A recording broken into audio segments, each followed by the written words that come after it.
number of different things, but the reason he's asked me to come along today is to talk to you about wilderness search and rescue, which I'm what's known as Type 1 Incident Commander in the Commonwealth of Virginia, and I respond anywhere in the Mid-Atlantic area along with the team of people that I respond with, and I'll talk about those a little bit later.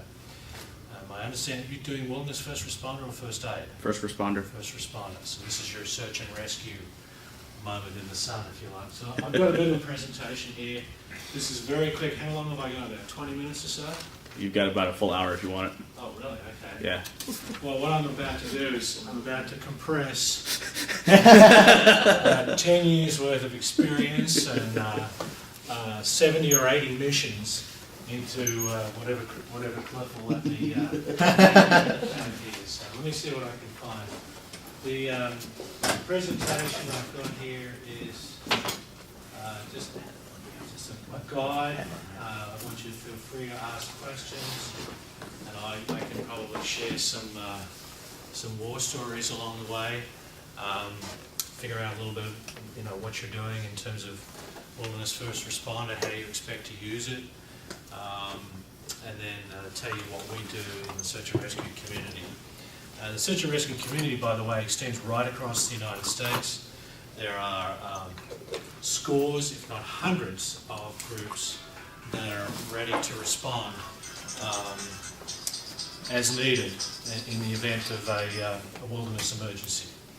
And one of the lessons that I think the take-home messages here is that you're going to find yourself at some point in time, as folks often do, in a situation that you do not have the resources to handle the medical situation or whatever the situation you've got.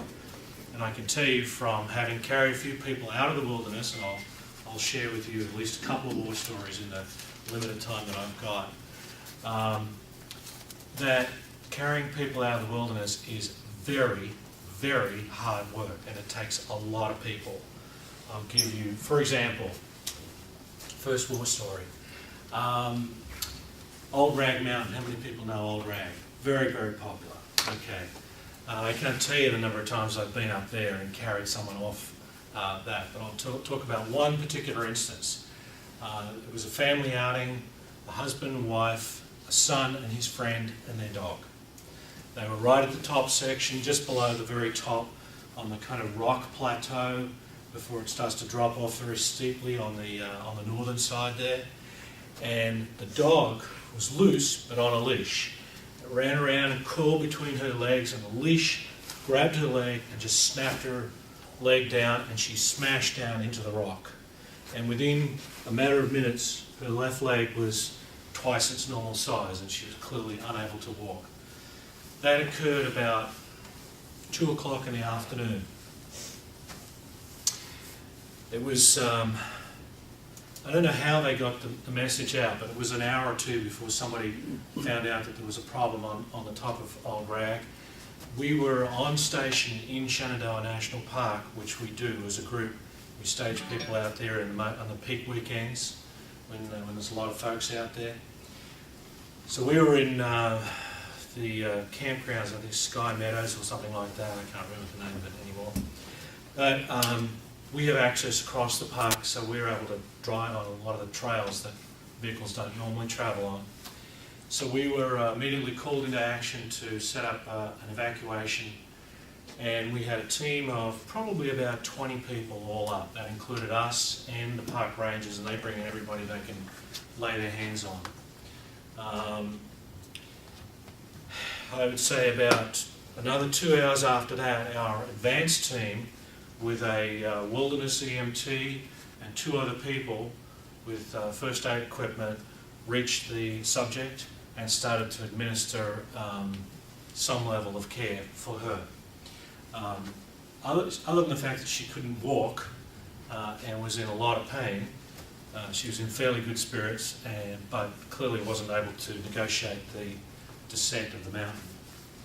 So after that, the main team formed up with a litter and all our rescue gear. As you might appreciate, the front side of Old Rag is pretty steep, and there's some pretty rugged sections there. We were going to have to set up technical equipment on the way down.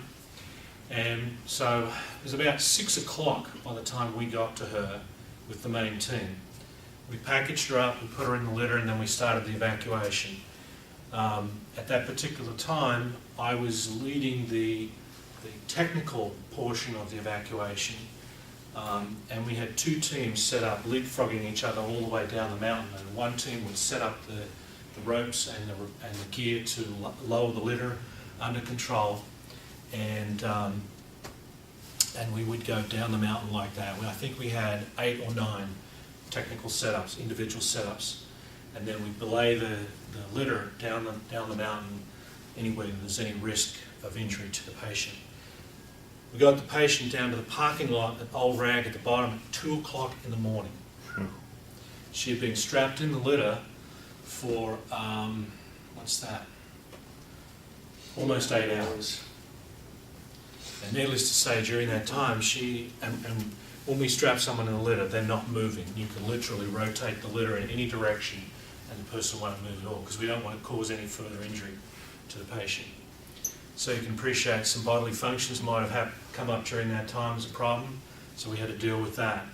All sorts of issues. I won't go into the detail, but I'll let you figure that out. So that just gives you an instant. Now, we knew where that person was. We knew basically what the problem was, and we had a team on scene. And it took us basically 12 hours from the moment we found the problem till we got her to the first stage of definitive care, which is obviously into a waiting ambulance. Within 30 or 40 minutes after that, she was in hospital. That was a fairly minor incident. There have been much more significant ones that have been involved in. So let me go back to the presentation. It's a little bit hard to read here. In that example, the rest of the family was taken out right away, or they stayed? They stayed with her. The 2 boys were taken out in advance. I mean, they were able to walk out. There was no problem. A lot of people ask the question, why didn't you use a chopper to evacuate her? Well, number one, by the time we could call in a chopper, it would have been dark.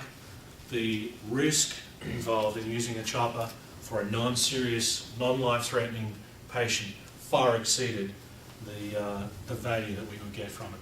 Choppers aren't all they're cut up to be, by the way, although law enforcement tends to use choppers, helicopters, rotary wing aircraft, as a let's get a helicopter. I need one straight away. They do that in searches as well, and I actually try and discourage it because they're actually more trouble than they're worth.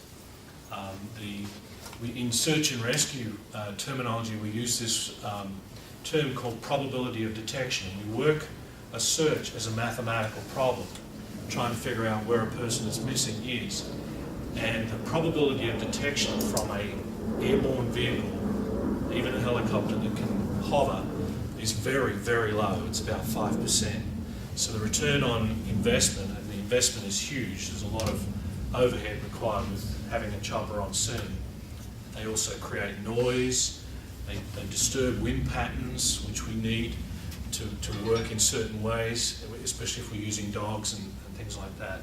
So generally speaking, I don't favour the use of helicopters, although law enforcement tends to favour them. But again, the risk would have been not worth it in that particular instance.